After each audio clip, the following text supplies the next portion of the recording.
चलो, good afternoon सभी को।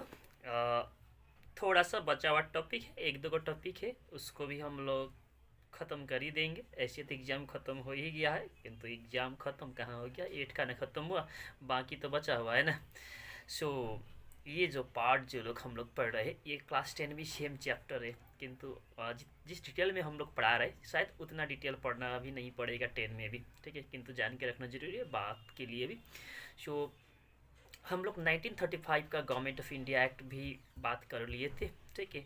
सो today first of all Cripps mission, ठीक है। क्रिप्स मिशन टॉपिक किसी बुक में दिया है, इस टॉपिक को किसी बुक में नहीं दिया है, आपका बुक में दिया हुआ है और शायद एनसीईआरटी के बुक में वो नहीं दिया था। जो भी हो, क्रिप्स मिशन जो है ये 1942 का मार्च का 1942 में क्रिप्स मिशन जो है, दैट मीन्स ये एक फेल्ड मिशन है, ठीक है।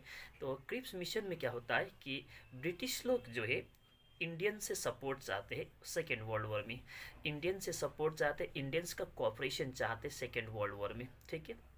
और इसीलिए इंडियंस का सपोर्ट के लिए ही ब्रिटेन का पार्लियामेंट जो है, वहाँ से मिनिस्टर को भेजते हैं। सर स्टाफर्ड क्रिप्स वो मिनिस्टर थे, ठीक है। ब्रिटेन का पार्लियामेंट में वो मिनिस्टर थे, तो इनको इंडिया में भेजते हैं कि इंडियन लीडर्स का कोऑपरेशन चाहिए। दैट मीन्स इंडियंस का कोऑपरेशन चाहिए सेकेंड वर्ल्ड वॉर में। इसीलिए मिनिस्टर सर स्टाफर्ड क्रिप्स को इंडिया भेजते हैं इंडियन लीडर्स का कोऑपरेशन के लिए, ठीक है। और क्रिप्स जो इंडिया में आते हैं और नेगोशिएट करते हैं इंडिया का नेशनलिस्ट कांग्रेस का लीडर्स के साथ, ठीक है, गांधी जी का साथ और मोहम्मद अली जिन्ना का साथ, दैट मीन्स कांग्रेस पार्टी का साथ भी, गांधी जी का साथ भी, और इसी तरह से मोहम्मद अली जिन्ना का साथ भी। मोहम्मद अली जिन्ना मुस्लिम लोगों को रिप्रेजेंट कर रहे हैं और गांधी जी एक अकेले ही अपने से ही एक अलग सा एक पार्टी की तरह ही वो अपने से ही एक पार्टी बराबर है वो। और इसी तरह से कांग्रेस पार्टी तो है ही, तो कांग्रेस पार्टी के लीडर्स से बातचीत करने के लिए, गांधी जी से बातचीत करने के लिए, मोहम्मद अली जिन्ना से बात करने के लिए उनको भेजा गया है, दैट मीन्स नेगोशिएट करने के लिए, ठीक है। और वो उस समय यही प्रॉमिस करते हैं कि इंडिया को डोमिनियन स्टेटस दिया जाएगा, that means full self government दिया जाएगा, ठीक है, गवर्नेंस दिया जाएगा। इसका मतलब ये नहीं है कि डोमिनियन स्टेटस का मतलब ये नहीं है कि independence, that means dominion status का मतलब जैसे कि पहले भी बता दिए थे आप लोगों को कि ब्रिटिश गवर्नमेंट को, दैट मीन्स वहाँ का जो भी किंग या क्वीन होंगे, मोनार्क जो होंगे, उनको ही हम लोग अपना रूलर मान करके यहाँ पर इंडिया का जो लोग जो है यहाँ इंडिया में रूल करेंगे। किंतु गवर्नमेंट हम लोग किसको मानेंगे कि हम लोग ब्रिटेन का मोनार्क को, ठीक है। तो डोमिनियन स्टेटस ये था। तो यहाँ पर डोमिनियन स्टेटस का प्रोमिस करते हैं वो, that means full self government का, ओके। और ये कब देंगे? वार ओवर, जब वार ख़त्म होगा, सेकेंड वर्ल्ड वॉर जब ख़त्म होगा तो ये डोमिनियन स्टेटस इंडियन को दिया जाएगा। किंतु शर्त यहाँ पर ये है कि सेकेंड वर्ल्ड वॉर में इंडियंस को सपोर्ट करना है, कॉपरेट करना है। किसको कॉपरेट करेंगे? ब्रिटिशर्स को कॉपरेट करेंगे, ठीक है। और कॉपरेट करेंगे तो हमको मिलेगा क्या कि जैसे वार ख़त्म होगा तो हमको डोमिनियन स्टेटस दिया जाएगा, that means full self government का स्टेटस हमको दिया जाएगा, ओके, दिया जाएगा। ये देंगे या नहीं देंगे वो बात अलग है, ठीक है। तो कांग्रेस रिजेक्टेड दिस प्रपोजल, किंतु कांग्रेस ने इस प्रपोजल को टोटली रिजेक्ट कर दिया, ठीक है। तो रिजेक्ट करने के बाद जैसे ही कांग्रेस ने इस प्रपोजल को रिजेक्ट कर दिए तो उसका बाद सेकेंड स्टेप आता है यहाँ पर क्विट इंडिया मूवमेंट, ठीक है, क्विट इंडिया मूवमेंट। तो इसके लेकर के जैसे कांग्रेस ने क्रिप्स मिशन को रिजेक्ट कर देते हैं तो यहाँ बम्बई में कांग्रेस का एक सेशन होते हैं, मीटिंग होते हैं, बम्बई में कांग्रेस का सेशन होता है, मीटिंग होता है और डिस्कस करते हैं उस समय कि जनरली इंडिया का सिक्योरिटी इश्यू को लेकर के। यही कहते हैं कि इंडिया का जो सिक्योरिटी जो है अभी बहुत ही का डेंजर में है।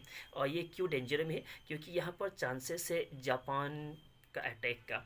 और जापान का अटैक का क्यों चांसेस है? इंडिया का तो जापान का साथ कोई ऐसा एनिमिटी था ही नहीं, कोई दुश्मनी था ही नहीं। तो ये चांसेस इसीलिए था क्योंकि जापानीज लोग जो है और इधर में ब्रिटिशर्स लोग जो है, जब वर्ल्ड वॉर हुआ था तो जनरली टू ग्रुप्स में बांटा गया था। तो जापानीज लोग जो है ब्रिटिश के अगेंस्ट में लड़ ही रहे थे, ठीक है। तो इसीलिए ये ब्रिटिश का प्रेजेंस इंडिया में होने के कारण, ब्रिटिशर्स इंडिया में रूल कर रहे थे, तो इसीलिए ब्रिटिश का प्रेजेंस के कारण जापानीज लोग इंडिया में भी अटैक कर सकता है। तो इंडिया में इस तरह का एक जो डेंजर, दैट मीन्स खतरा का माहौल था। ये कांग्रेस लीडर आपस में डिस्कस करते कि इस तरह का माहौल बना हुआ है कि ब्रिटिश के कारण इंडिया में जापानीज लोग अटैक कर सकते हैं, जबकि हम लोगों का पर्सनल एनिमिटी कुछ है नहीं जापानीज लोगों का साथ। और जापानीज लोग इंडिया पर अटैक कर सकते हैं किसके कारण? ब्रिटिशर्स के कारण। तो इस तरह का बातचीत करते हैं कांग्रेस का लीडर्स। और उसके बाद 8 अगस्त 1942 को गांधी जी पास करते हैं एक रिजोल्यूशन, ठीक है, एक प्रस्तावना क्विट इंडिया मूवमेंट का, ठीक है। तो क्विट इंडिया मूवमेंट को अगस्त मूवमेंट भी कहते हैं। ये इसीलिए कहते हैं क्योंकि ये जनरली फर्स्ट ऑफ ऑल तो 8 अगस्त 1942 में स्टार्ट हुआ, और अगस्त का मतलब एक आपका भव्य, ठीक है, ग्रेट मूवमेंट भी है। और उसी समय गांधी जी ने स्लोगान भी दिए, do or die. That means step wise किस तरह से चेंज हो रहा है। फर्स्ट में बिगिनिंग में गांधी जी का पॉलिसी था सत्याग्रह, ठीक है, पैसिव रेजिस्टेंस, है ना, नॉन वायलेंस। उसके बाद था नॉन कोऑपरेशन, है ना, सहयोग नहीं करेंगे। उसके बाद फिर आपका आ गया civil disobedience, okay, civil disobedience movement. यहाँ पर उसके बाद आ गया, लास्ट में आ गया आपका डिसोबे नहीं करना। सिविल डिसोबीडियंस मतलब डिसोबे करना ब्रिटिशर्स का लॉ को। और उसके बाद quit India movement, that is Bharat छोड़ो आंदोलन। तो यहाँ पर गांधी जी स्लोगन देते do or die. That means Gandhi ji कहते either free India or die in that time. That means हम लोग या तो इंडिया को आज़ाद कराएंगे या तो हम लोग उसी कोशिश में मर जाएंगे, किंतु कोशिश तो जरूर करेंगे। ये गांधी जी का स्लोगान है, डू और डाई, 8 अगस्त 1942 को। किंतु ऐसा सिचुएशन था कि 8 अगस्त में इन्होंने ये डिक्लेरेशन किए और 9 अगस्त 1942 को गांधी जी अरेस्ट होते हैं, ठीक है। और सिर्फ गांधी जी नहीं, उसके साथ साथ आपका अब्दुल कलाम आज़ाद, पंडित नेहरू, ठीक है, सरदार वल्लभ भाई पटेल और भी कांग्रेस का बहुत सारे लीडर्स को अरेस्ट किया जाता है, ठीक है। और कांग्रेस को अनलॉफुल एसोसिएशन डिक्लेयर करते, इलीगल डिक्लेयर करते। कौन डिक्लेयर करते? Britishers, okay. और Britishers refuse to grant immediate independence. और उसके बाद यही होते हैं कि ब्रिटिशर्स लोग जो है इंडिया को इमीडिएटली तुरंत इंडिपेंडेंस देने के लिए तो मना करते, किंतु यही कहते कि जब वार ख़त्म हो जाएगा, ठीक है, जब वार ख़त्म हो जाएगा तब ओके इंडिया को क्या दिया जाएगा? इंडिया को इंडिपेंडेंस दिया जाएगा। तो ये बात उसी समय होता है। तो अब इंडिपेंडेंस कब देंगे नहीं देंगे वो फिर हम लोग कल डिस्कस करेंगे। ओके, हैप्पी होली आप लोगों को, थैंक यू।